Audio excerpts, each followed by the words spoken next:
கிறிஸ்துவுக்குள் அன்பானவர்களே, நாம் யாவரும் சற்று நேரம் அமைதியாக இருந்து நம்மை நாமே இந்த வழிபாட்டுக்கு ஆயத்தம் செய்து கொள்வோம். யாவரும் அமைதியாக இருக்க கடவோம்.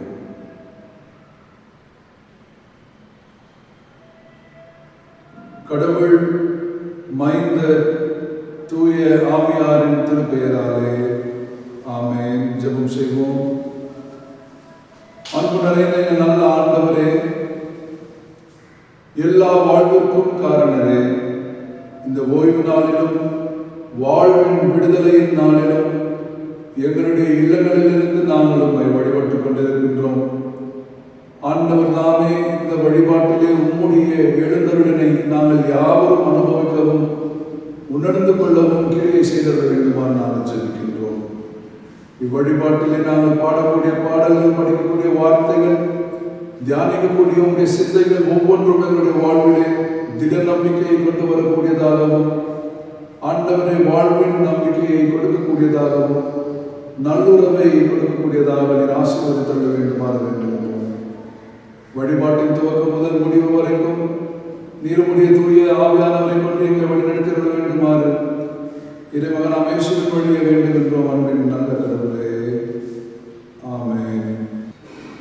இவ்வழிபாட்டுக்கு ஆரம்பமாகவும் ஒவ்வொரு கடவுளை போற்றும் வண்ணமாகவும் நாம் யாவரும் இணைந்து பாமாலைகளிலே 824வது பாடல் மேலோக வெற்றி சபையும் என்ற பாடலை இணைந்து பாடுவோம்.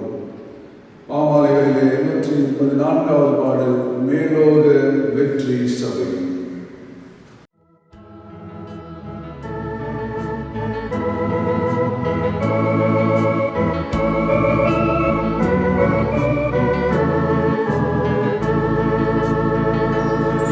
மேலோக வெற்றி சபையும் பூலோக யுத்த சபையும் ஒன்றாக கூடி சோதனாய் துதித்து பாடும் கீர்த்தனாய் ஒன்றாக கூடி சோதனாய் துதித்து பாடும் கீர்த்தனாய்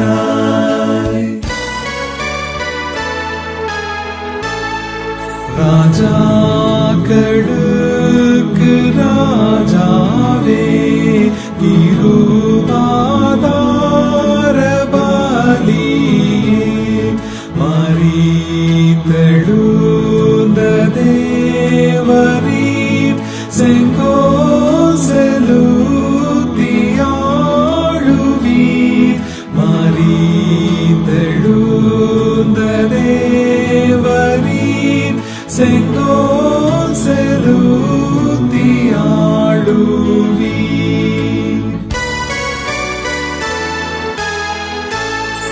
பொன்வெள்ளி முத்து ரத்னமு எல்லா பூலோகமேன்மையும்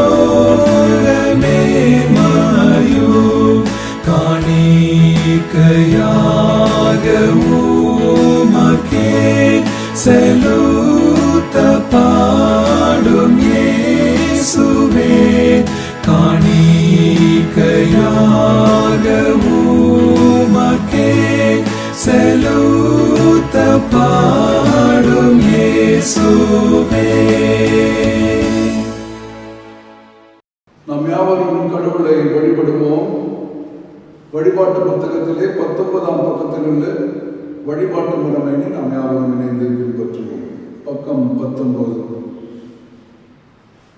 எல்லா இருதயங்களையும், எல்லா விருப்பங்களையும், எல்லா ரகசியங்களையும் அறிந்திருக்கின்ற சர்வ வல்லமுள்ள கடவுளே, நாங்கள் கடவுளிடத்தில் பரிபூர்ணமாய் அன்பு கூறவும் உமது பரிசுத்த நாமத்தை உத்தமமாய் மகிமைப்படுத்தவும் உமது பரிசுத்த ஆவியின் ஏவுதலால் எங்கள் இருதயத்தின் சிந்தனைகளை சுத்தம் பண்ணியுள்ள எங்கள் கர்த்தராகிய கிறிஸ்துவின் மூலமாய் வேண்டிக் கொள்கிறோம்.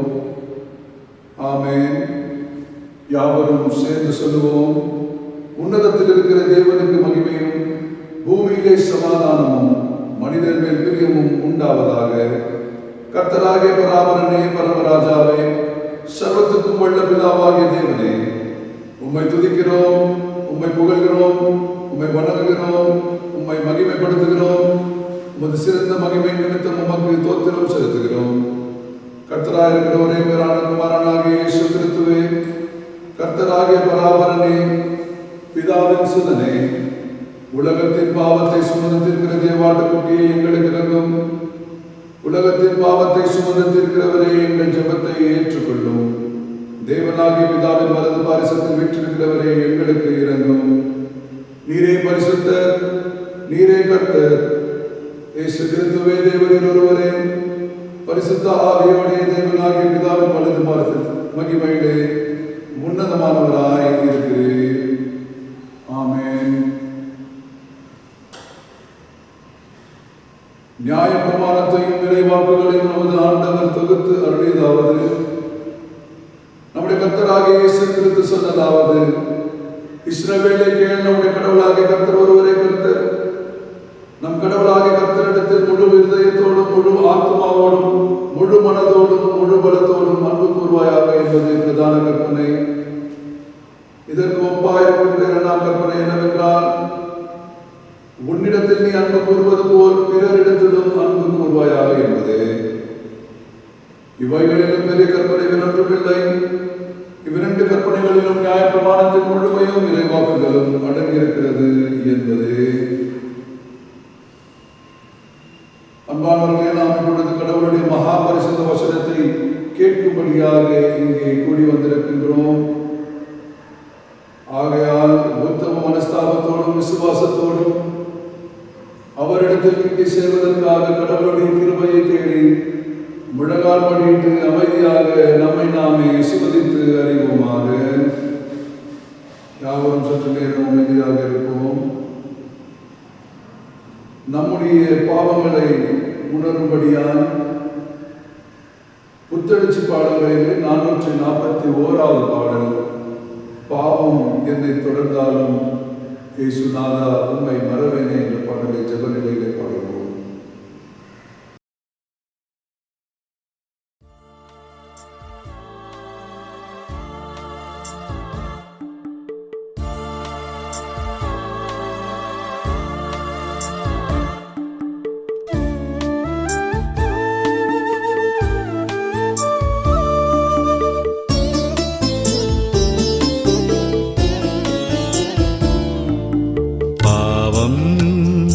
என்னை தொடர்ந்தாலும் இயேசுதேவா உம்மை மறவேனே. பாவம் என்னை தொடர்ந்தாலும் இயேசுதேவா உம்மை மறவேனே.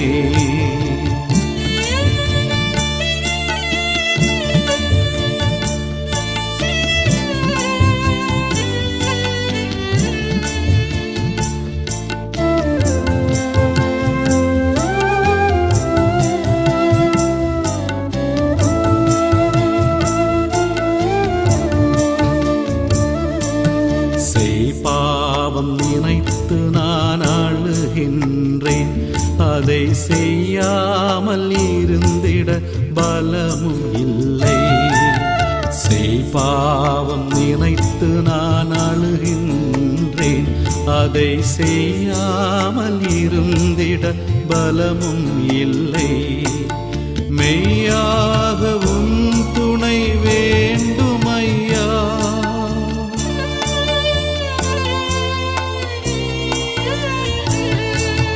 மெய்யாகவும் துணை வேண்டுமையா. எந்தன் ஐயா நின் பிள்ளை நான் அல்லவா. பாவம் என்னை தொடர்ந்தாலும் இயேசுதேவா உம்மை மறவேனே.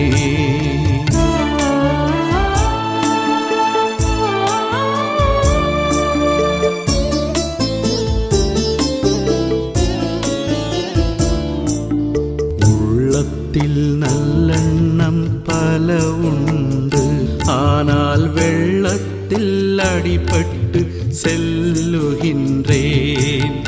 உள்ளத்தில் நல்லெண்ணம் பல உண்டு, ஆனால் வெள்ளத்தில் அடிபட்டு செல்லுகின்றேன். உள்ளதை உம்மிடம் சொல்லிவிட்டேன்.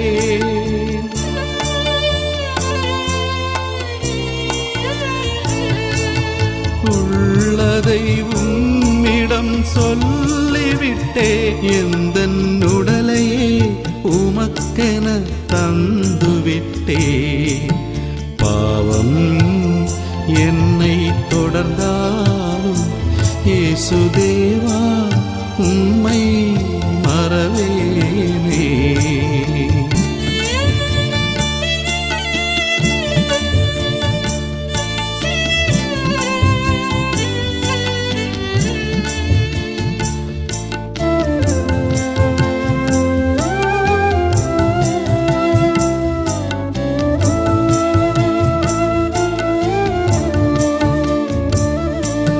மன்னவா உம்மிடம் ஓடி வந்தேன். பாவ மன்னிப்பு உண்டன நம்பி வந்தேன். மன்னவா உம்மிடம் ஓடி வந்தேன்.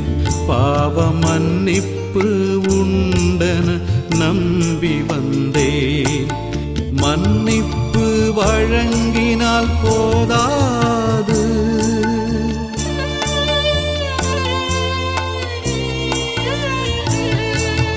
மன்னிப்பு வழங்கினால் போதாது. என்னை மாற்றாமல் போய்விடில் வாழ்வேது.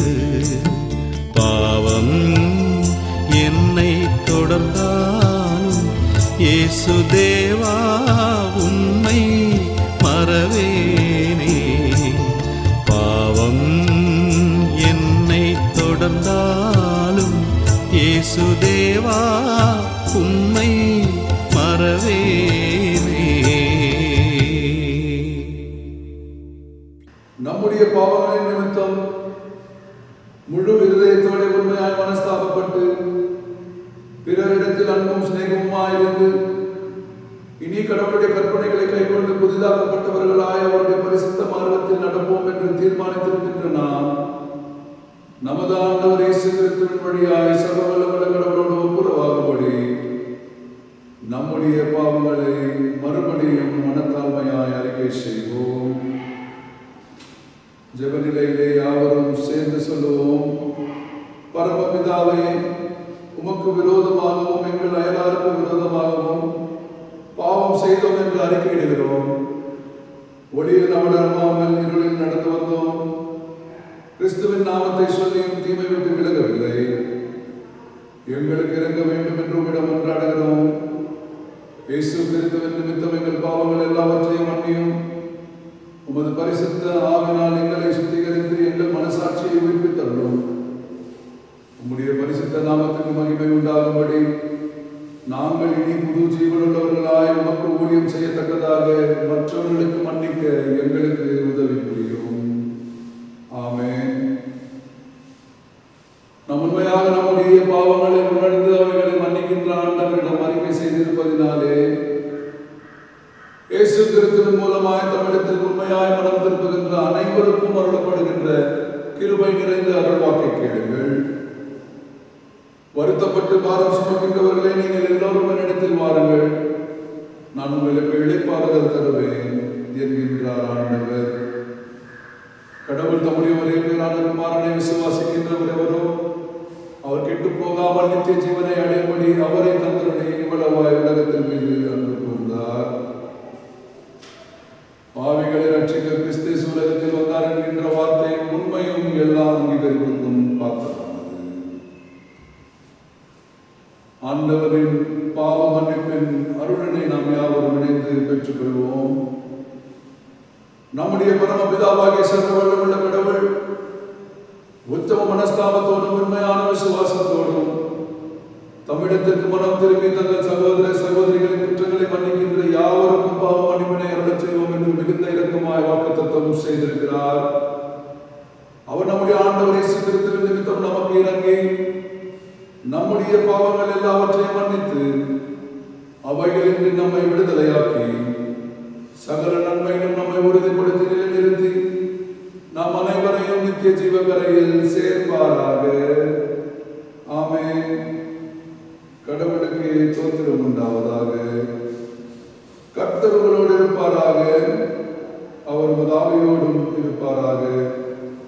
ஜெபம் செய்வோம்.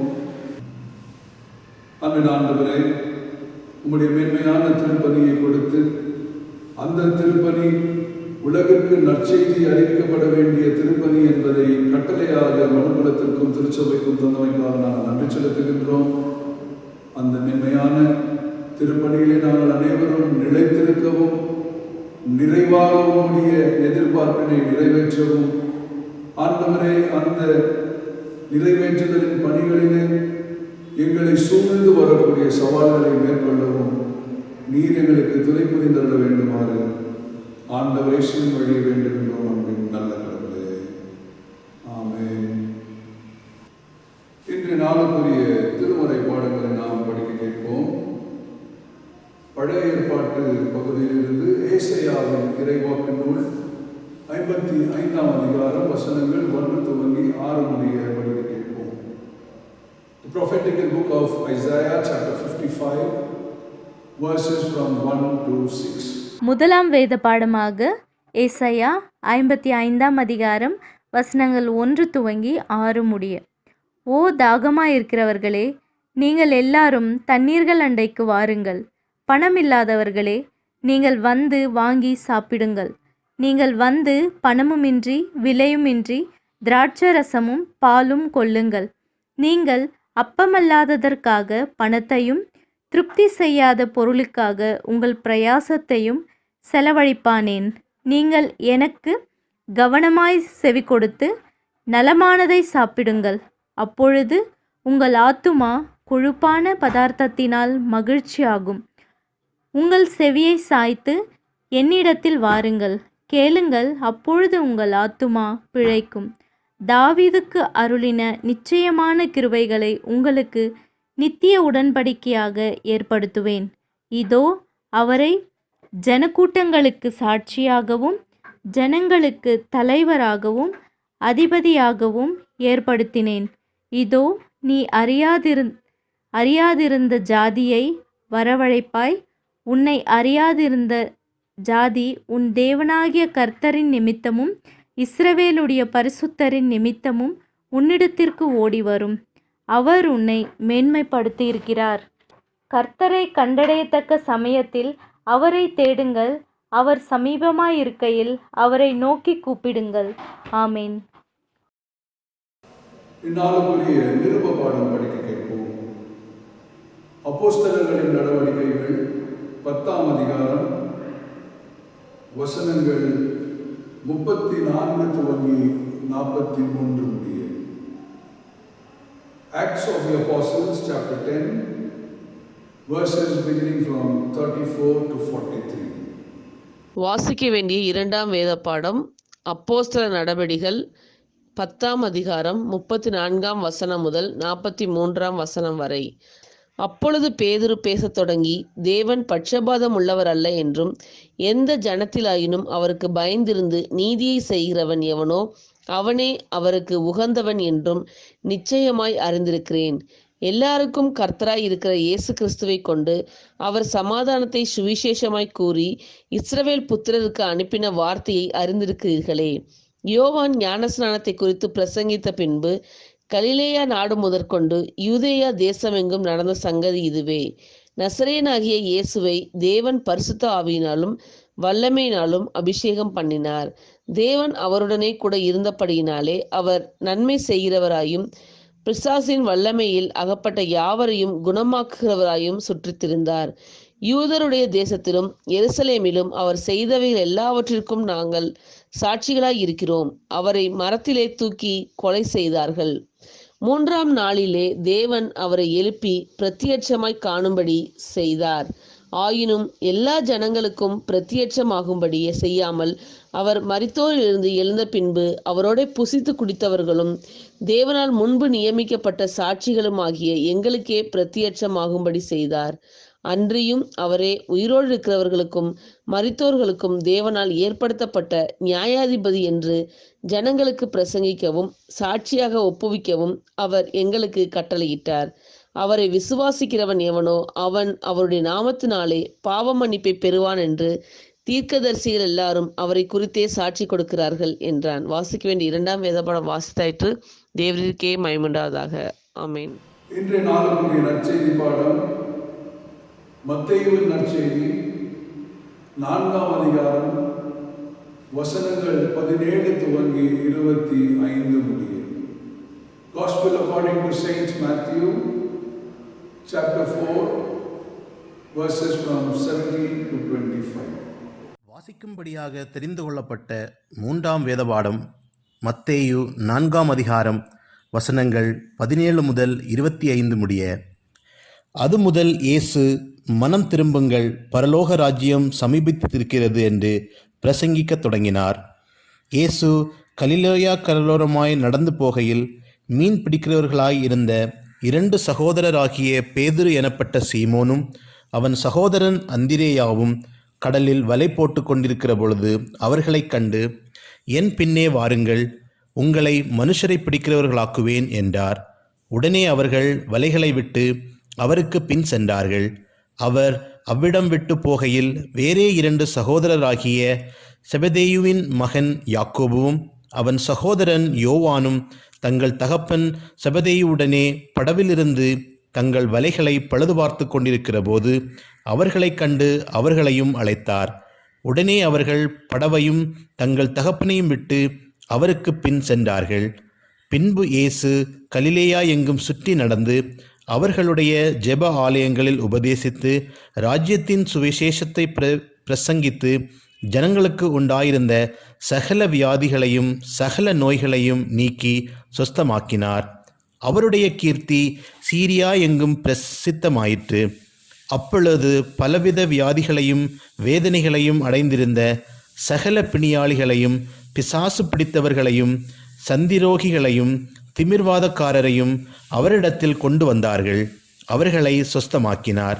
கலிலேயாவிலும் தெக்கப்போலிவிலும் எருசலேமிலும் யூதேயாவிலும் யோர்தானுக்கு அப்புறத்திலும் இருந்து திரளான ஜனங்கள் வந்து அவருக்கு பின் சென்றார்கள் என்பதே.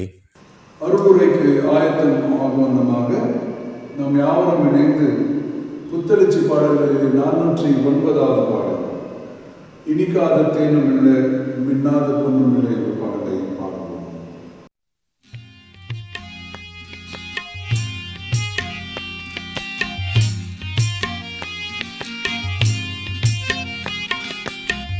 இனிக்காத தேனும் இல்ல மின்னாத பொண்ணும் இல்ல, இனிக்காத தேனும் இல்ல மின்னாத பொண்ணும் இல்ல, கிறிஸ்தேசு நாயகரின் நற்செய்தி தன்னை அறிவிக்காம கிறிஸ்தவரே இல்ல.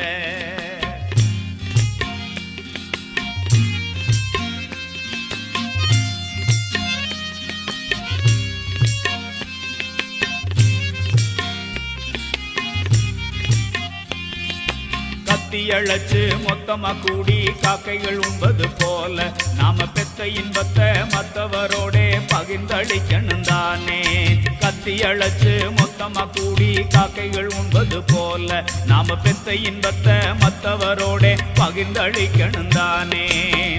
உப்பத்த மீன்குழம்பு குப்பைக்கு போவது போல், உப்பத்த மீன்குழம்பு குப்பைக்கு போவது போல், அப்பன் கிறிஸ்தையனின் நற்செய்தி தன்னை அறிவிக்காம கிறிஸ்தவரே இல்ல. இனிக்காத தேனும் இல்ல மின்னாத பொண்ணும் இல்ல, இனிக்காத தேனும் இல்ல மின்னாத பொண்ணும் இல்ல, கிறிஸ்தேசு நாயகரின் நற்செய்தி தன்னை அறிவிக்காம கிறிஸ்தவரே இல்ல.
அன்பு நிறைந்த நல்ல ஆண்டவரே, யாவருக்கும் தாயும் தந்தையுமானவரே, இந்த அருமையான ஓய்வு நாளிலும் உம்முடைய பிள்ளைகளாக நாங்கள் கூடி உம்முடைய வார்த்தைகளை தியானிக்க இருக்கின்றோம். உம்முடைய வார்த்தை வாழ்வுக்குரியவைகள், உம்முடைய வார்த்தை விடுதலைக்குரியவைகள், உம்முடைய வார்த்தை நல்லுறவுக்குரியவைகள் என்பதிலே நாங்கள் விசுவாசிக்கின்றோம். அந்த வாழ்வும் விடுதலையும் நல்லுறவும் எங்களுக்குள் வார்த்தையாக மாத்திரமல்லாமல் மாமிசமாக மாற வேண்டும் என்று வார்த்தையாய் ஆரம்பித்து மாமிசமாய் உலகில் இணைந்த ஆண்டவர் இயேசுவின் வழிய வேண்டும் என்றும் அன்பின் நல்ல கடவுளே, ஆமென்.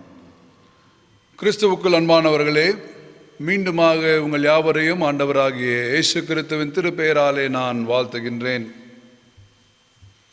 கடந்த வாரத்திலே நாம் அனைவரும் அருட்பொழிவு பெற்றவர்களின் திருப்பணியை குறித்து சிந்தித்து வந்தோம்.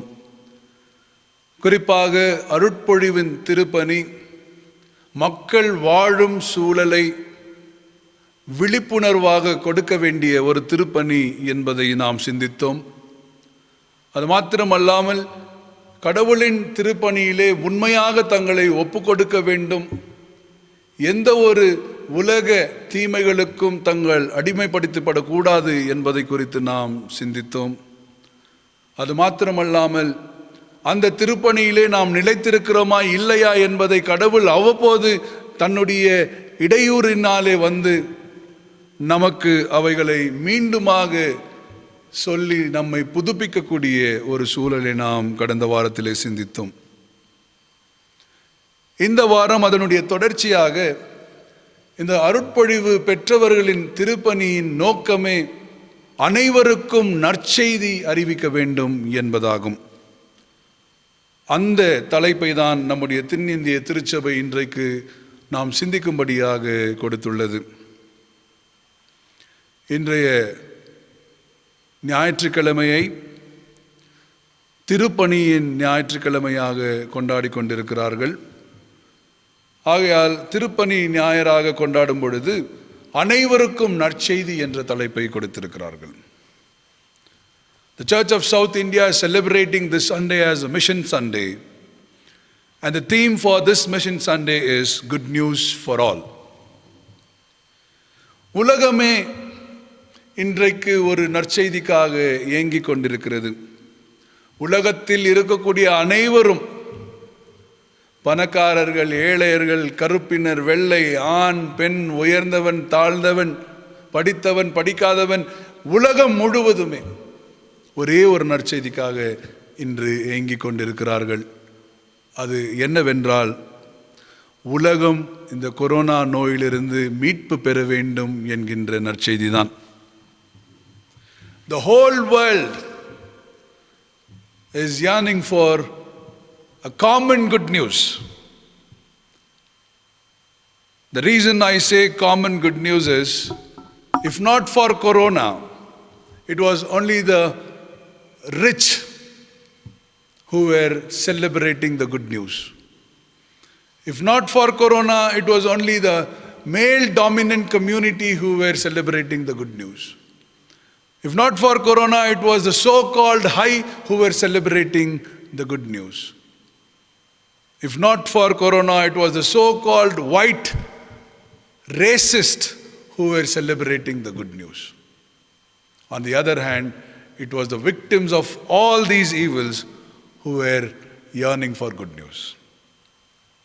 However, this virus has shattered all these divisions. This virus has brought forth a common prayer in all. இந்த நோய் நம்முடைய உலகத்திலே இருந்த பிரிவினையின் படிநிலைகளை எல்லாம் உடைத்து வாழ்வு அனைவருக்கும் பொதுவானது என்பதை நிரூபித்திருக்கிறது. ஆகையால் தான் இன்றைக்கு உலகம் அனைத்துமே, உலகத்தில் இருக்கக்கூடிய அனைவருமே வேண்டக்கூடிய ஜெபம் நோயிலிருந்து விடுதலை பெற வேண்டும் என்பதாகும். So the good news for all is to eliminate this virus, and the good news for all is to have better health to fight out this virus. அப்போ இன்றைக்கு திருப்பணி ஞாயிறை மையமாக கொண்டு நாம் சிந்திக்கும் பொழுது, இன்றைக்கு இருக்கக்கூடிய உலக சூழலிலே அனைவருக்கும் நற்செய்தி என்பது என்ன என்பதை நாம் சற்று ஆழமாக சிந்திக்க இருக்கின்றோம். அப்போ அனைவருக்கும் நற்செய்தி இது.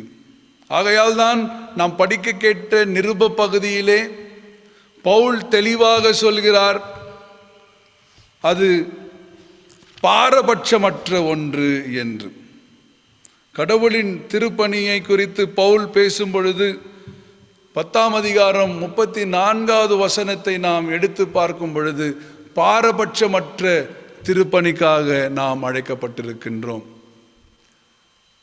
பாரபட்சம் நிறைந்த உலகத்திலே, பாரபட்சத்தோடு வாழ்வை பார்த்து கொண்டிருந்த உலகத்திலே இந்த நோய் பாரபட்சமற்று அனைவரையும் தாக்கிக் கொண்டிருக்கக்கூடிய ஒரு சூழல்.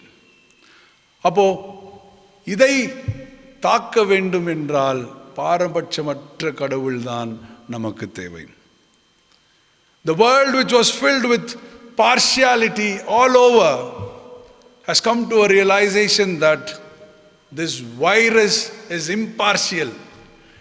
This virus is rampant in killing everyone, no matter who the person is. This virus is rampant in affecting everyone, no matter who the person is. அப்போ இப்படிப்பட்ட சூழலிலே பாரபட்சமற்ற கடவுளின் நற்செய்தி தான் உலகிற்கு மிக முக்கியமாக இருக்கிறது. The impartial God calls us to proclaim good news for all. அதுதான் இன்றைய செய்தியின் அடித்தளமே. கடவுள் பாரபட்சமற்றவர், ஆனால் வாழ்வினை மையமாக கொண்டு பாரபட்சமற்றவர். ஒருவேளை இந்த நோய் மரணத்தை மையமாக கொண்டு பாரபட்சமற்ற நோயாக செயல்பட்டு கொண்டிருக்கும் என்றால், வாழ்வின் ஆண்டவர், பாரபட்சமற்ற வாழ்வின் ஆண்டவர் இதை எதிர்த்து முறியடிப்பார் என்பது நமக்கு உண்மை. அப்ப எப்படி இந்த கடவுள் இந்த பாரபட்சமற்ற திருப்பணியை செய்கிறார் என்பதை தான் நாம் சற்று ஆழமாக சிந்திக்க இருக்கின்றோம். How is this impartial God engaged in impartial mission? நாம் படிக்க கேட்ட இறைவாக்கு பகுதியை நாம் எடுத்துக்கொள்வோம் என்றால், ஏசாயாவின் இறைவாக்கின் பகுதியை நாம் எடுத்துக்கொள்வோம் என்றால், அந்த முதல் வசனம், தாகமுள்ளவர்கள் அனைவரின் மீதும் நான் தண்ணீரை ஊற்றுவேன், காசு இல்லாதவர்களும் வந்து இங்கே உணவு வாங்கி உண்ணலாம் என்பதை வலியுறுத்துகின்றார். ஒருவேளை இந்த திருமறை பகுதியை நாம் சிந்தித்து பார்க்கும் பொழுது, காசு இல்லாதவர்களும் வந்து இதிலே பங்கு பெறலாம், காசு இல்லாதவர்களும் இங்கே வந்து நீங்கள் தண்ணீரிலும் போஜனத்திலும் பங்கு பெறலாம் என்கின்ற ஒரு வசனம். You can come buy wine, milk and water even without money. அப்போ சந்தை உலகத்தை ஆண்டு கொண்டிருக்கிறது. The market is ruling the world. அப்போ இந்த சந்தையிலே பணம் உள்ளவர்கள் தான் வாங்க முடியும், விற்க முடியும். பணம் இல்லாதவர்கள் வாங்க முடியாது, விற்க முடியாத ஒரு சூழல். அப்போ அந்த ஒரு சூழலிலே கடவுள் கொடுக்கக்கூடிய மிகப்பெரிய நம்பிக்கை, மறுபடியும் என்னிடம் திரும்பி வாருங்கள், சூழல் மாற்றப்பட வேண்டும், மாற்றப்படும் என்பதை கடவுள் அங்கே வலியுறுத்துகின்றார். 3வது வசனம் மிக தெளிவாக சொல்லுகிறது, உங்களுடைய காதுகளை எனக்கு ஒப்புக்கொடுங்கள், என்னண்டை வாருங்கள், என்னுடைய வார்த்தைகளை கேளுங்கள், ஆகையால் நீங்கள் வாழ்வீர்கள் என்பதை கடவுள் வலியுறுத்துகின்றார். அப்போ முதலாவது நாம் சிந்திக்க வேண்டும் என்றால், good news to all is to proclaim life for all. அனைவருக்கும் நற்செய்தி என்பது அனைவருக்கும் வாழ்வை பறைசாற்றக்கூடியதாக இருக்கிறது. அந்த வாழ்வினை பறைசாற்றக்கூடியவது, ஆனால் வாழ்வு முறையினை அல்ல. We should understand that the good news is to proclaim life, not lifestyle. ஆனால் இன்றைக்கு அனைவரும் வாழ்வு முறையை தான் கடவுள் கொடுத்த ஆசீர்வாதம் என்று எண்ணிக்கொண்டிருக்கிறார்கள். வீடு கிடைத்தால் அது கடவுள் கொடுத்த ஆசீர்வாதம், வாகனம் கிடைத்தால் அது கடவுள் கொடுத்த ஆசீர்வாதம் என்பதுதான். ஆனால் உயிர் மூச்சு தான் கடவுள் கொடுத்திருக்கக்கூடிய மிகப்பெரிய ஆசீர்வாதம். ஆகையால் தான் ஆதாமின் நாசியிலே நான் என்னுடைய சுவாசத்தை ஊதினேன், அவன் உயிருள்ளவனானான். அதுதான் கடவுள் கொடுக்கக்கூடிய ஆசீர்வாதம். அப்போ அந்த உயிர் மூச்சு, கடவுளின் உயிர் மூச்சு இன்றைக்கு மனிதர்களாலும் பறிக்கப்படுகின்றது, இந்த நோயினாலும் பறிக்கப்படுகின்றது. அப்போ கடவுள் கொடுத்த வாழ்வினை பறிக்கக்கூடியவர்கள் கடவுளையே பறித்து கொண்டிருக்கிறார்கள் என்று அர்த்தம். Those who are exploiting the life given by God, be it a human or be it a virus, they are exploiting very source of life, and that is God.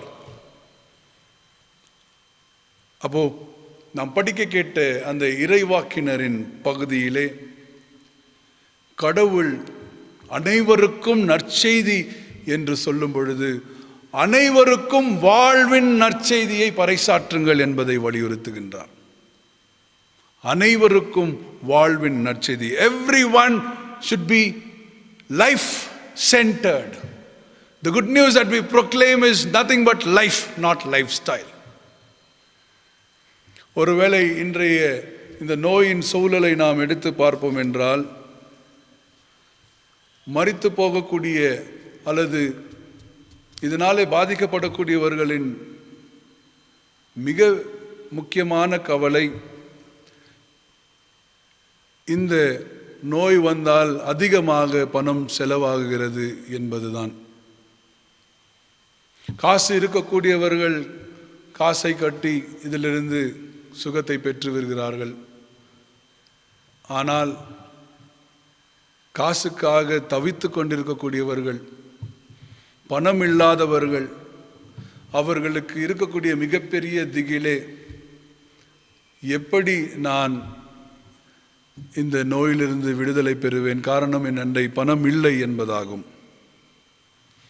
நான் மருத்துவமனையில் அனுமதிக்கப்பட்டிருக்கும் பொழுது பார்த்த ஒரு காட்சி, அங்கே ஒருவர் நோயினாலே பாதிக்கப்பட்டிருக்கிறார்.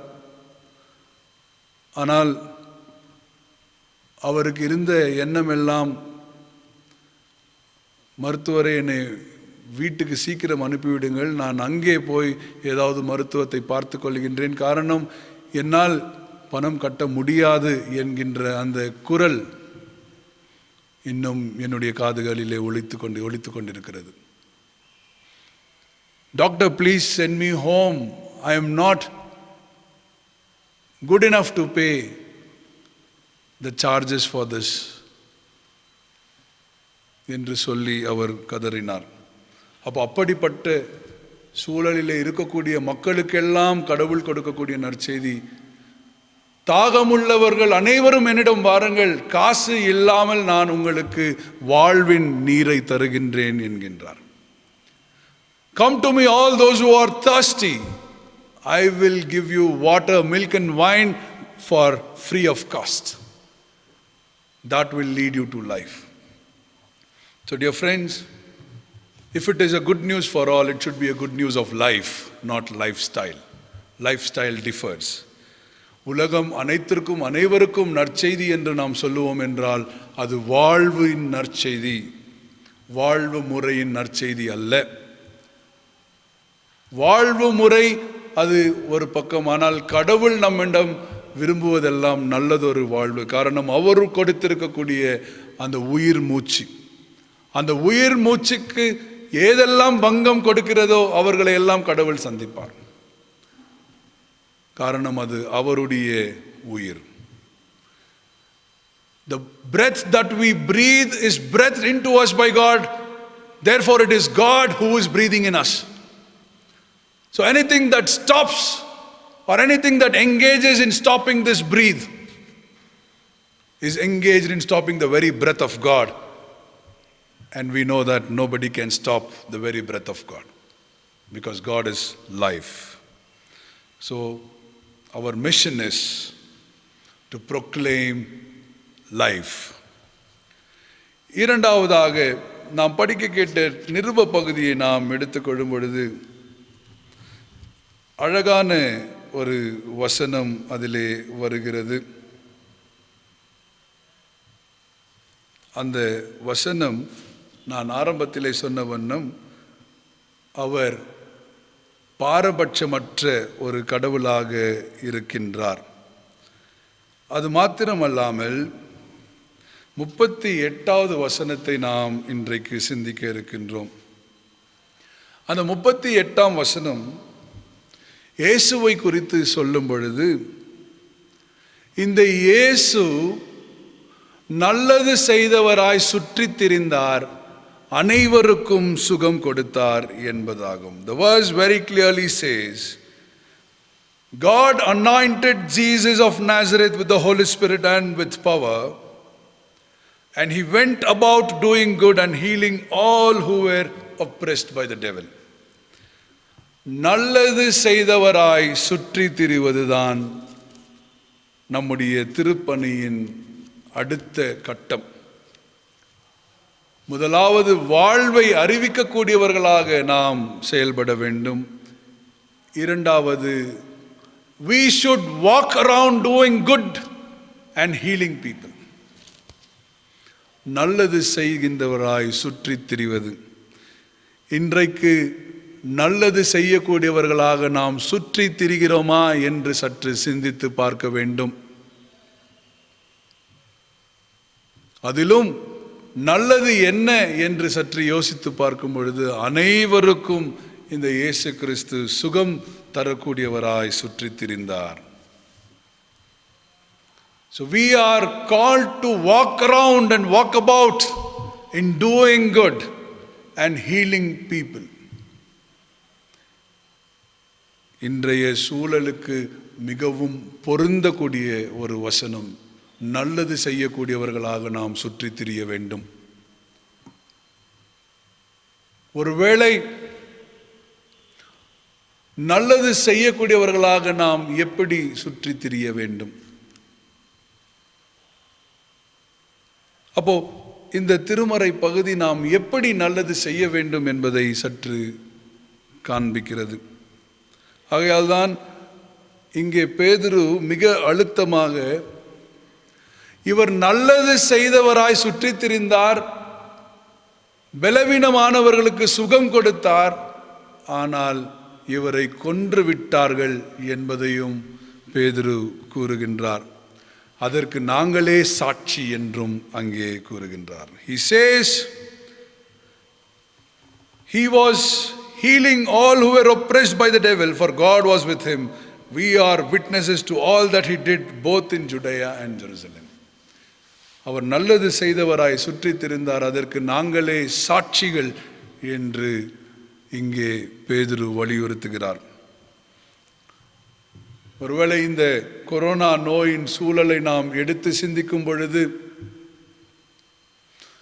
மருத்துவர்களும் மருத்துவ உதவியாளர்களும் நல்லது செய்கின்றவர்களாக சுற்றி திரிந்து கொண்டிருக்கிறார்கள்.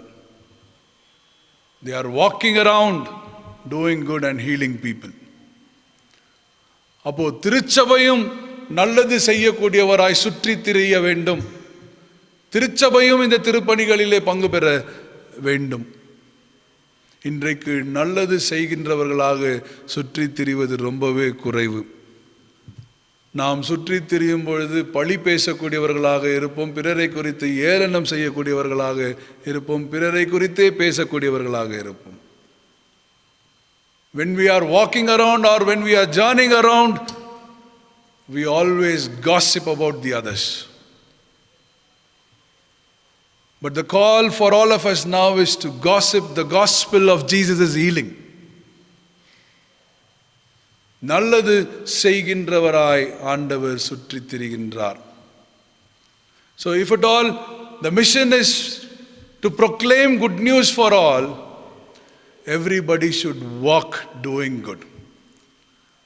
அனைவருக்கும் நற்செய்தி என்பதை நாம் சொல்ல வேண்டும் என்றால் அனைவரும் நல்லது செய்யக்கூடியவர்களாக சுற்றித் திரிய வேண்டும். அனைவருக்கும் சுகம் கிடைக்க வேண்டும் என்பதற்காக உழைக்க வேண்டும். இன்றைக்கு உலகமே எப்படி மக்களுக்கு நாம் பணிவிடை செய்ய வேண்டும் என்பதிலே அறியாமல் திகைத்து கொண்டிருக்கிறார்கள். மருத்துவமனைகளிலே இடம் கிடைக்காமல் ஏராளமானோர் தங்களுடைய வாழ்வை இழந்து கொண்டிருக்கிறார்கள். அப்போ இப்படிப்பட்ட சூழல்களிலே திருச்சபைகள் என்ன செய்ய வேண்டும்? இப்படிப்பட்ட சூழலிலே திருப்பணியாளர்கள் என்ன செய்ய வேண்டும்? இப்படிப்பட்ட சூழலிலே திருச்சபையின் சபையார்கள் என்ன செய்ய வேண்டும் என்பது மிகப்பெரிய கேள்வி. நல்லது செய்யக்கூடியவர்களாக சுற்றித் திரிய வேண்டும். So the mission is not to gossip about the other faith. இன்றைக்கு திருப்பணி செய்கிறோம் என்ற எண்ணத்தோடு ஒவ்வொரு மனுக்குலத்தை போய் பார்த்து, ஒவ்வொரு மக்களை போய் பார்த்து, மற்ற சமயத்தை ஏளனமாக பேசி, மற்ற சமயத்தை குறித்து கேவலமாக பேசி நம்முடைய சமயத்தை அறிவிக்கிறார்கள். That is what mission is all about today.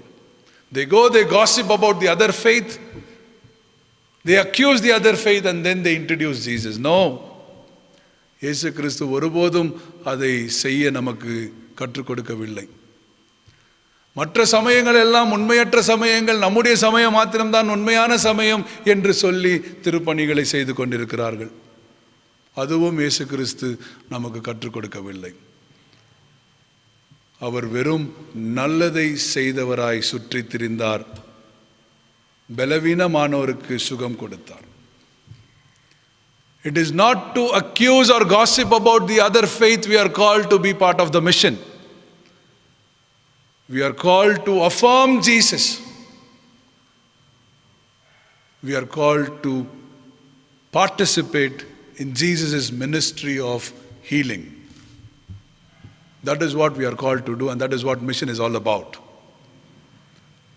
அப்போ இந்த நிருப பகுதியிலே நாம் கற்றுக்கொள்வது, இயேசுவானவர் பாரபட்சமற்ற கடவுளை வெளிப்படுத்தினார்.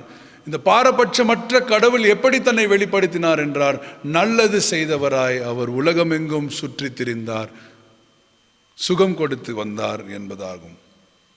So secondly, mission is to be on a journey of doing good. Firstly, mission is to proclaim life, and secondly, mission is to be on a journey of doing good. கடைசியாக நாம் படிக்க கேட்ட அந்த நற்செய்தி பகுதியினை நாம் எடுத்துக்கொள்வோம். இயேசுவானவர் சீடர்களை அழைக்கக்கூடிய ஒரு காட்சி. இந்த இயேசுவை இந்த சீடர்கள் முன்பு பார்த்தார்களா அல்லது இவரை குறித்து முன்பு அறிந்து கொண்டார்களா என்பதெல்லாம் நமக்கு தெரியவில்லை. Whether these disciples were known of this Jesus, whether they have heard about this Jesus, we don't know. ஆனால் இயேசுவானவர் கலிலேய கடலோர பகுதியிலே நடந்து கொண்டு போகும் பொழுது பேதுருவையும் அந்திரேயாவையும் அழைக்கிறார்கள். அவர்கள் அங்கே பணி செய்து கொண்டிருக்கிறார்கள். பணி செய்து கொண்டிருந்தவரை அழைக்கக்கூடிய இயேசு கிறிஸ்து. பொதுவாக எல்லாரும் கடவுள் எங்களை அழைத்தார், ஆகையால் நாங்கள் கடவுளின் திருப்பணியை செய்கிறோம் என்று வெளியேறி விடுகிறார்கள். கொஞ்சம் பேர் சொல்லுவாங்க, ரிட்டையர் ஆகிட்டேன், இனிமேல் என்ன வேலை, கடவுளுடைய பணியை செய்யணும் அப்படின்வாங்க. கொஞ்சம் பேருக்கு வேலை கிடைக்காது, வேலை இல்லாமல் இருப்பாங்க. ஒரு நல்ல வேலை கிடைக்குது, என்னென்னா திருப்பணி செய்கிறோம் அப்படின்ற பேரில் எடுத்து ஒரு வேலையை செய்ய ஆரம்பிச்சிடுறாங்க. But here the text very clearly says, வேலை செய்து கொண்டிருந்தவர்களை கடவுள் அழைக்கிறார் மாற்று வேலைக்காக. Jesus calls people who are engaged in a mission for an alternative mission. அவ்வளோதான். அப்போ சைமன் மற்றும் அந்திரேயா இருவரும் மீன் பிடித்து கொண்டிருந்தார்கள்.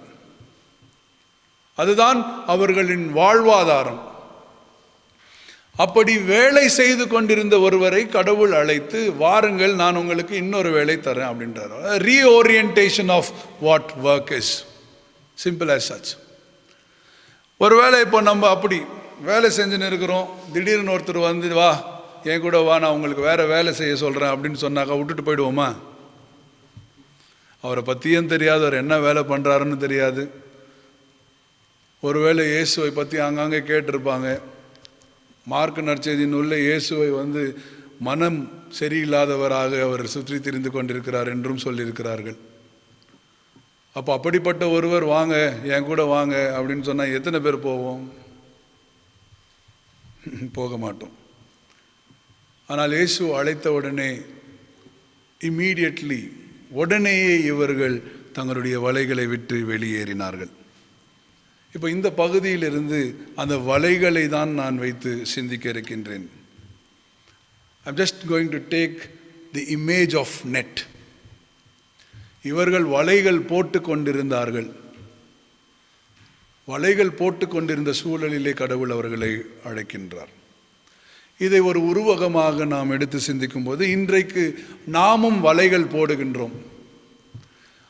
அந்த வலைகளிலே யார் சிக்க வேண்டும் என்பதையும் நாமே முடிவு செய்கின்றோம். அப்போ அது எப்படிப்பட்ட வலைகள் என்று பார்ப்போம் என்றால், சாதியம் என்கின்ற ஒரு வலை, homogeneous caste community. There is a netted community, and this netted community is netted in the name of caste. அடுத்தது எடுத்துக்கொள்வோம் என்றால் சமயம் என்கின்ற ஒரு வலை. அப்போ அந்த சமயம் என்கின்ற வலையிலே அந்த சமயத்தை சார்ந்தவர்கள் மாத்திரமே தான் இருப்பார்கள். அதுதான் வலை போடுறது. இப்போ நம்ம போய் மிஷன் என்ற பேர்லையும் வலை போட்டுன்னு தாங்கிறோம். எல்லாரையும் போட்டு என்ன ஆகிறோம்? கிறிஸ்தவங்களாக்கினோம். So we are netting people in order to become Christians. ஆகையால் தான் நான் சொன்னேன், அப்போது சமயம் என்கின்ற ஒரு பேரிலே வலைகளை போட்டு கொண்டிருக்கிறார்கள். இன்னொரு புறத்திலே அதிகாரம் என்கின்ற பேரிலே வலைகளை போட்டு கொண்டிருப்பது. அதில் பார்த்தீங்கன்னா வெறும் அதிகாரம் படைத்தவர்கள் எல்லாம் இருப்பாங்க. That is a netted community, a netted community of power.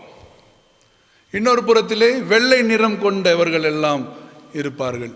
அவர்கள் ஒரு வலைக்குள்ளாக இருக்கிறார்கள். அவர்களுக்கு ஒரு வலை போட்டு பிடிக்கிறது. அப்போ இப்படி திருப்பணி என்ற பேரிலே வலைகளை போட்டு பிடிக்கக்கூடியவர்களாக நாம் இருக்கின்றோம். அப்போ அப்படிப்பட்ட வலைகளை எல்லாம் கடவுள் முறியடிக்கக்கூடியவராக இருக்கின்றார். ஆகையால் தான் இவர்கள் வலைகள் போட்ட சூழலிலே இவர்களை அழைத்து விடுகிறார். ஆனால் நல்ல ஒரு மறுமொழி என்னவென்றால், இவர்கள் வலைகள் போட்டார்கள், கடவுள் அவரை அழைத்தார், வலையை விட்டு வெளியேறி விட்டார்கள். So we are called to get out of the net that we are netted or knitted with. இன்றைக்கு நாம் பல்வேறு வலைகளுக்குள்ளாக சிக்கி இருக்கின்றோம். அந்த வலைகளை உருவாக்குவதற்கே நாமே காரணமாக இருப்போம் திருப்பணி என்ற பெயரிலே. அப்போ கடவுள் இயேசு கிறிஸ்து அழைத்தார் என்றால் வலைகளை விட்டு வெளியேற வேண்டும். அதுதான் மிக முக்கியமான ஒரு அறைகூவல். The moment Jesus calls us, we have to get out of the net. We have to live the net. அப்போ பேதுருவும் அந்திரேயாவும் வலையை விட்டு வெளியேறினார்கள். அவர்கள் வலையை விட்டு வெளியேறினார்கள் என்றால் தன்வசப்படுத்தப்பட்ட வலைகளில் இருந்து வெளியேறினார்கள். The moment they left the net, they left the net that was very homogeneous in nature, of caste, clan, class, color, power, so on and so forth. அப்போ வெளியேறினவர்களை, வலையில் இருந்து வெளியேறினவர்களை ஆண்டவர் என்னை பின்பற்றி வாருங்கள் என்று சொல்லுகிறார். அப்போ இன்றைக்கு எத்தனை பேர் வலையை விட்டு வெளியேறி இருக்கிறோம் என்றே தெரியாது. ஆனால் வலையை இன்னும் வலுப்படுத்தி கொண்டுதான் இருக்கின்றோம். So thirdly, if it is a good news for all, it begins with me. When I get out of the net that I have knit, or I have been part of those who have knitted this net. அப்போ இன்னும் அனைவருக்கும் நற்செய்தி என்று நான் பேசும் பொழுது அது என்னிலிருந்து துவங்க வேண்டும். நான் சிக்கிக் கொண்டிருக்கக்கூடிய வலையிலிருந்து நான் விடுதலை பெற வேண்டும். என்னை சிக்க வைத்தவர்களின் கைகளிலிருந்து நான் விடுதலை பெற வேண்டும். இன்னொரு புறத்திலே இயேசு கிறிஸ்து இன்னும் இருவரை அழைக்கின்றார். அவர் யார் என்று பார்த்தால் வலைகளை பின்னி கொண்டிருந்தவர்களை அழைக்கிறார். So on one hand, Jesus invites us to leave the net and come out of the net. On the other hand, Jesus is inviting those who were mending the net. இப்போ நம்முடைய வலைகள் சின்ன வலைகளாக இருக்கும் பொழுது, நம்முடைய வலைகள் சின்ன வட்டத்துக்குள்ளாக இருக்கும் பொழுது, வெறும் ஒரு சாராரை சார்ந்த வலைகளாக இருந்தால் அது கிழியாது. ஆனால் அந்த வலை எல்லா மனுக்குலத்தையும் உள்ளடக்கும் பொழுது அது கிழிந்து விடும். அப்போ அது கிழிந்து விடக்கூடிய சூழலிலே எல்லோரையும் உள்ளடக்கக்கூடிய ஒரு வலைதான் இயேசுவின் மிக முக்கியமான ஒரு நோக்கம். அப்போ அந்த வலை பின்னுதல் என்பது ரொம்ப முக்கியம். இன்னைக்கு உறவுகள் எல்லாம் பிரிந்து நிற்கிறது. காரணம், நான் சொன்ன பணம், இனம், மொழி, சமயம், இது எல்லாமே தான் உறவுகளை பிரித்து நிற்க வைத்திருக்கிறது. அப்போ இவைகளை எல்லாம் பின்ன வேண்டும். Mending of net is nothing but mending of relationships. உறவுகளை பழுது பார்த்து கொண்டு இருக்க வேண்டும். அப்போ ஒரு புறத்திலே சீடர்கள் தன்வசப்படுத்தப்பட்ட வலையிலிருந்து வெளியேற விரும்பினார்கள், அவர்கள் அதற்கு தகுதியானார்கள். இன்னொரு புறத்திலே வலையை பின்னி கொண்டிருந்தார்கள், அவர்கள் அதற்கு தகுதியானார்கள். ஆகையால் அன்பானவர்களே, the good news for all finally is to get out of the net that we have knitted around us and to mend the net which encompasses the entire humanity, and that is what the web of life that God calls us to engage with. ஆகையால் அனைவருக்கும் நற்செய்தி, பாரபட்சமற்ற கடவுள், அனைத்து உறவுகளையும் பழுது பார்க்கக்கூடிய கடவுள்.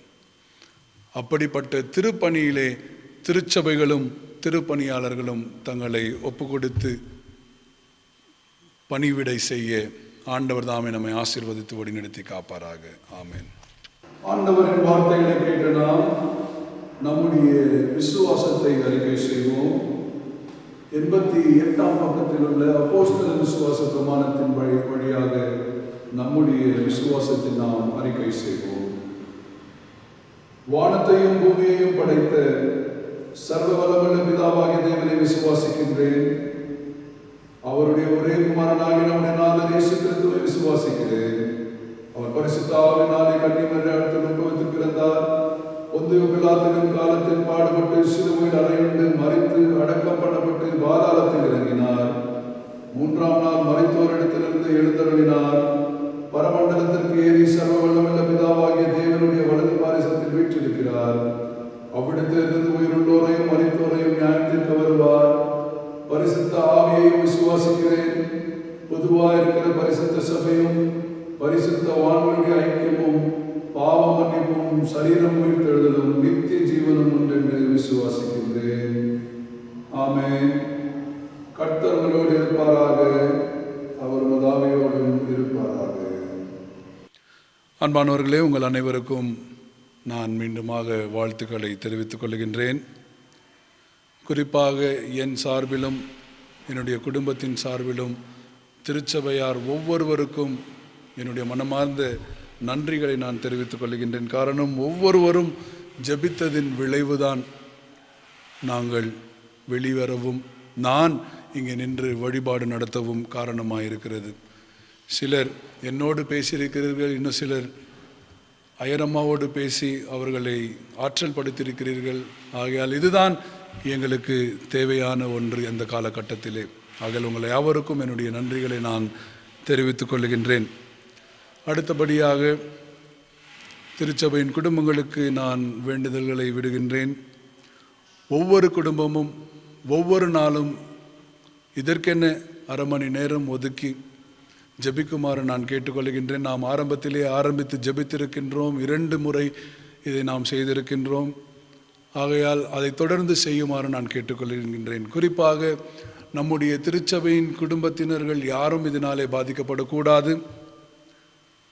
நம்முடைய திருச்சபையின் குடும்பத்தினர் மாத்திரமல்ல, உலகமே இதனாலே பாதிக்கப்படக்கூடாது என்பது நம்முடைய ஜெபத்தின் முக்கிய நோக்கமாகவும், அடுத்தது இந்த நோயின் வீரியம் வெகு சீக்கிரத்திலே குறைந்து போக வேண்டும் என்பதற்காகவும், இந்த நோயின் வீரியத்தை கடவுள் முற்றிலுமாக மழுங்கடிக்கப்பட வேண்டும். அடுத்தது இந்த நோயை தடுப்பு சக்தி ஒவ்வொரு மனிதருக்குள்ளாக வளர வேண்டும் என்பதையும் நாம் மையமாக கொண்டு ஜெபிக்க வேண்டும். அது மாத்திரமல்லாமல் இந்த சூழலை அநேகர் வியாபாரத்திற்காக பயன்படுத்தி கொண்டிருக்கிறார்கள். அவர்களுக்கு கடவுள் நல்ல சிந்தையை கொடுத்து வெகு சீக்கிரத்திலேயே நல்லதொரு மருத்துவம் இதற்கு கிடைக்க வேண்டும். யாரும் மனிதர்களின் வாழ்வினை வைத்து வியாபாரம் செய்யக்கூடாது என்பதை உணர்ந்து வெகு சீக்கிரத்தில் உலகமே இதிலிருந்து மீட்பு பெறுவதற்காக அனைவரும் ஜெபிக்குமாறு கேட்டுக்கொள்கின்றேன். ஏறக்குறைய 4 மாதங்கள் ஆகிவிட்டது நாம் அனைவரும் சந்தித்து. ஆனால் கண்டிப்பாக நாம் சந்திப்போம். கடவுள் அதற்கான நேரத்தை நமக்கு கொடுப்பார். கடவுள் இந்த நோயை முறியடித்தார் என்று சொல்லி நாம் அனைவரும் வழிபாட்டு மனைக்குள் பிரவேசித்து கடவுளுக்கு நன்றி செலுத்தக்கூடிய நாள் வெகு சீக்கிரத்திலே இருக்கிறது என்ற விசுவாசத்தோடு தொடர்ந்து ஜெபிக்குமாறு நான் கேட்டுக்கொள்கின்றேன். நன்றி. ஜெபிப்போம். அன்பு நிறைந்த நல்ல ஆண்டவரே, எங்கள் யாவருக்கும் தாயும் தந்தையுமானவரே, இந்த அருமையான ஓய்வு நாளிலும் உங்களுடைய வழிபாட்டிலே எங்களுடைய இல்லங்களில் இருந்து பங்கு பெறக்கூடிய ஒரு ஆசீர்வாதத்தை கொடுத்திருப்பதற்காக நாங்கள் நன்றி செலுத்துகின்றோம். ஆண்டவர் தாமே எங்களுக்கு புதிய வானத்தையும் புதிய பூமியையும் கொடுத்தருள வேண்டுமாறு நாங்கள் ஜெபிக்கின்றோம். கடவுள் தன்னுடைய சுவாசத்தை ஆதாமின் நாசியிலே ஊதினான், அவன் உயிருள்ளவானான் என்பதுதான் மென்மையான நற்செய்தி. உம்முடைய சுவாசம் மாத்திரமே ஆண்டவரே இந்த உலகிற்கு புதுமையை படைக்க முடியும். உம்முடைய சுவாசம் மாத்திரமே இந்த கொரோனா நோயின் வீரியத்தை மழுங்கடிக்க முடியும்.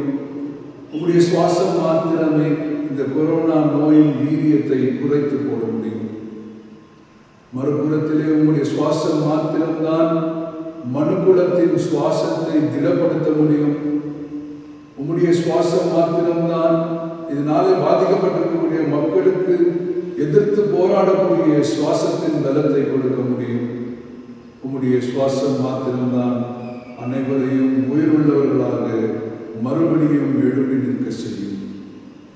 ஆகையால் நீர் உலகத்தின் மீது உம்முடைய சுவாசத்தை சுவாசிக்கவும் புதிய வானம் புதிய பூமி உண்டாக வேண்டும் என்று நாங்கள் ஜெபிக்கின்றோம்.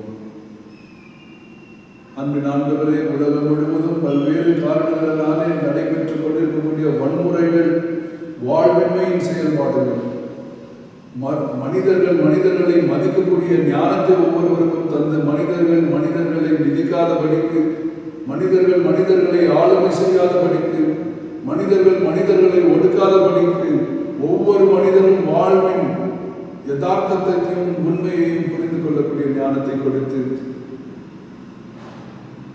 எல்லைகளில் இருக்கக்கூடிய போர்கள் தடுத்து நிறுத்தப்பட வேண்டுமாறும், சமய வெறியினாலே நடைபெறக்கூடிய போர்கள் தடுத்து நிறுத்தப்பட வேண்டுமாறும், சாதிய வெறியினாலே நடைபெற்றுக் கொண்டிருக்கக்கூடிய போர்களும் ஒடுக்குமுறைகளும் தடுத்து நிறுத்தப்பட வேண்டுமாறும், ஆணாதிக்கத்தின் வழியாக நடைபெற்றுக் கொண்டிருக்கக்கூடிய வன்முறைகள் தடுத்து நிறுத்தப்பட வேண்டுமாறும், குழந்தைகளை பாதிக்கப்பட செய்து கொண்டிருக்கக்கூடிய வன்முறைகள் தடுத்து நிறுத்தப்பட வேண்டுமாறு நாங்கள் ஜெபிக்கின்றோம்.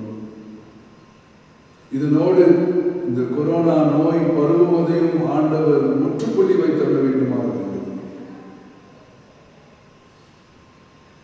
நன்மை பெண் திருச்சபையின் குடும்பத்தாருக்காக நாம் நன்றி படைக்கின்றோம். ஆண்டவரே, இந்த குடும்பங்களை எல்லாம் உம்முடைய அரணுக்குள்ளாக வைத்து நீர் பாதுகாத்துக் கொள்ளும். ஒருவரும் இந்த நோயினாலே பாதிக்கப்படாதபடிக்கு நீர் அவர்களுக்கு ஏற்ற உடல் சக்தியை தாரும், ஏற்ற மன தைரியத்தை தாரும். உம்முடைய அருள் ஒன்றே அவர்களுக்கு போதுமானதாகவில்லை. எல்லா குடும்பங்களையும் நீர் பாதுகாத்துக் கொள்ள வேண்டுமாறு நாம் சொல்லிக்கின்றோம்.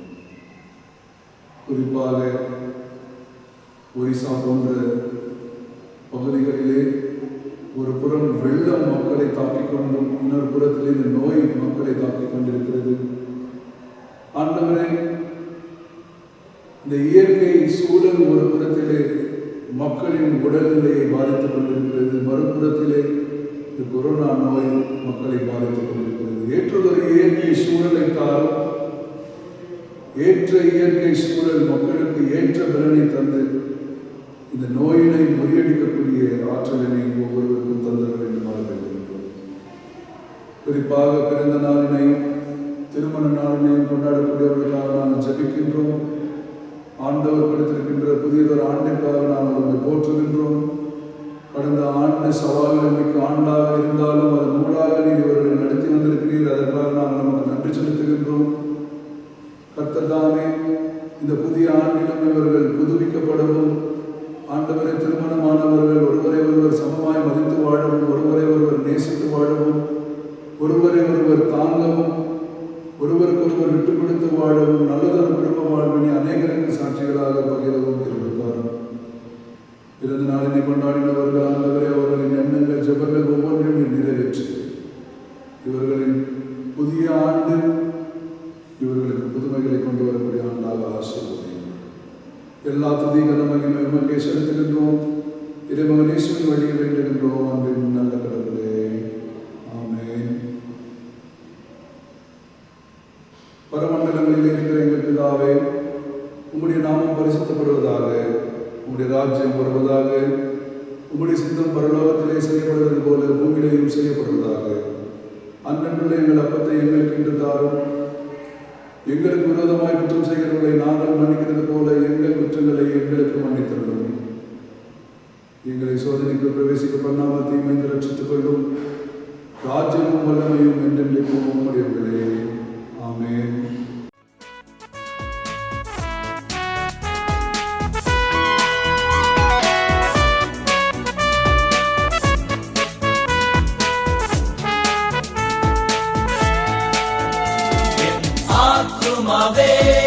கர்த்தரை ஸ்தோத்தரி, என் முழு உள்ளமே அவர் பரிசுத்த நாமத்தை ஸ்தோத்தரி. என் ஆத்துமாவே கர்த்தரை ஸ்தோத்தரி, என் முழு உள்ளமே அவர் பரிசுத்த நாமத்தை ஸ்தோத்தரி. அவர் செய்த சகல உபகாரங்களையும் மறவாதே, அவர் செய்த சகல உபகாரங்களையும் மறவாதே, அவர் செய்த சகல உபகாரங்களையும் மறவாதே, அவர் செய்த சகல உபகாரங்களையும் மறவாதே. என் ஆத்துமாவே கர்த்தரை ஸ்தோத்தரி, என் முழு உள்ளமே அவர் பரிசுத்த நாமத்தை ஸ்தோத்தரி.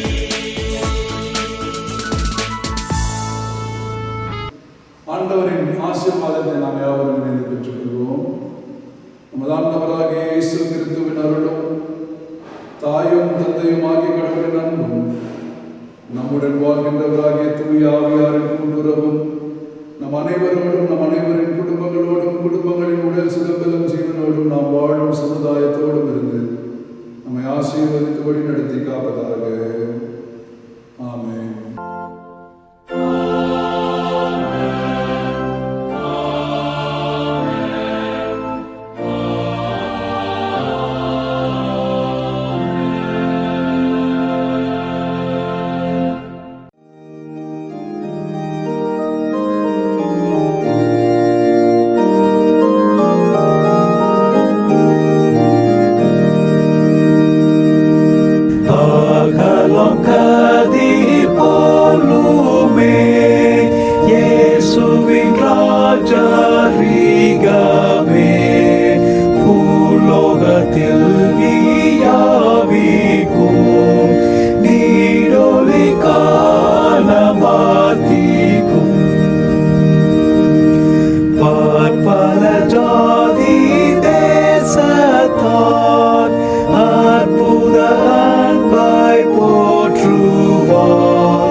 ஆராதிப்பார் சந்தோஷமாய்.